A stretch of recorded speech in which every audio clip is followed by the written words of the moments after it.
Charlie friends, the left are piling on the rage after a neo-Nazi radio station has recently been uncovered as broadcasting from a secret location in Wales.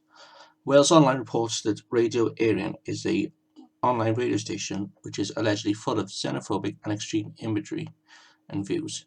The secretive website is popular among the far right and uses derogatory terms for Jews and black people. The website is free and easy to find and use and features hundreds of different programs including the Daily Nationalist, Eternal Reich and Aryan Britannia, several referring to Celtic heritage.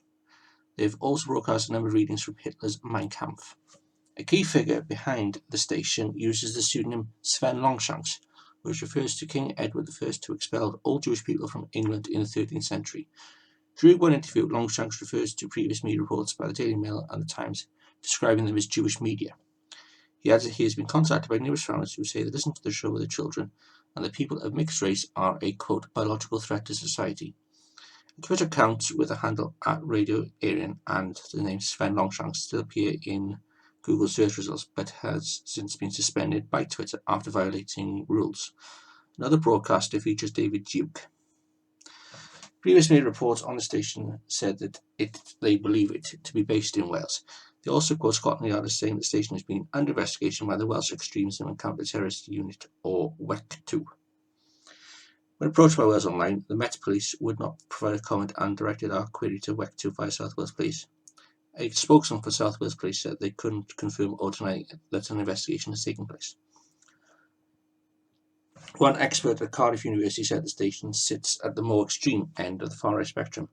Lecturer in human geography Anthony Ince said what is peculiar about Radio Aryan compared to other parts of the far right is the way that it tries to connect the ideology of fascism into Christian theology in a way that is rarely seen in a UK context but more common in the USA through groups such as the KKK.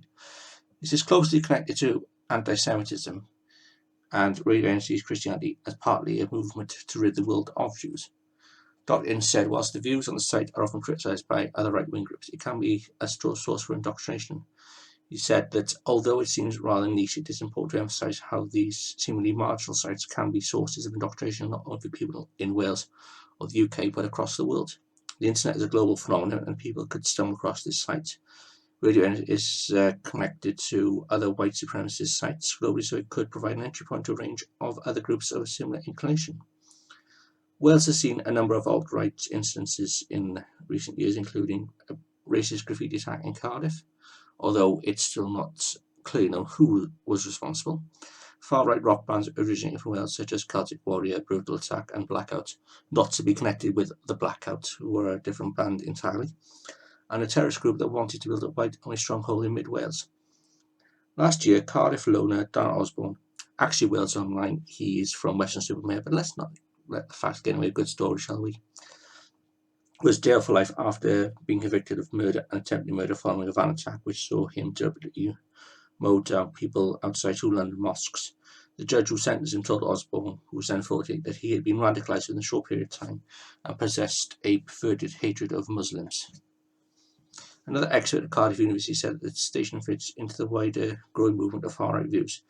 Director of Research, Development and Environment at Cardiff University's Journalism School, Professor Karin Wall-Jorgensen, said Radio Aryan's content lies in the broad range of the far-right movements on a global basis. It is distinctive in neo-Nazi preoccupations and is unapologetically extreme. Though the station is rumoured to be broadcast in Wales, many of the contributors are North American and is therefore clearly aimed at a global audience. As the station operates solely online, it is not subjected to Ofcom broadcasting rules which govern conventional radio stations such as the BBC and commercial radio stations such as Capital.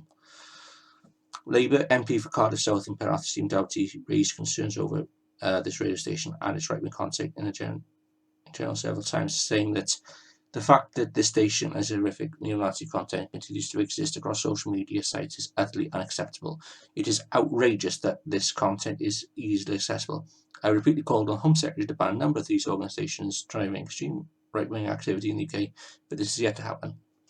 I've also met with Facebook, Twitter and YouTube, who are failing to make substantive changes to their policies. Here we go, another Cars Mazza. Other social media companies are grossly failing in this. Also, we need swift, robust action and consequences for companies who aren't acting in the public interest, including severe penalties. Stephen, it's a private platform.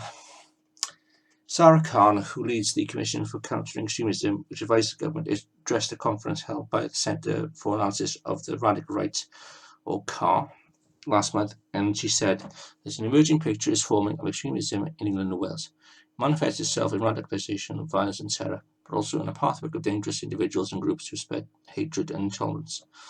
An individual believed to be a representative of the station was approached for comment but did not respond.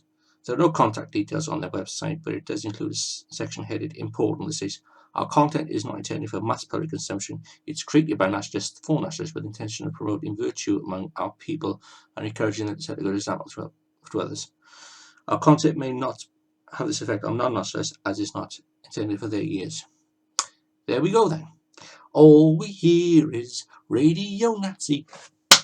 Charlie, friends.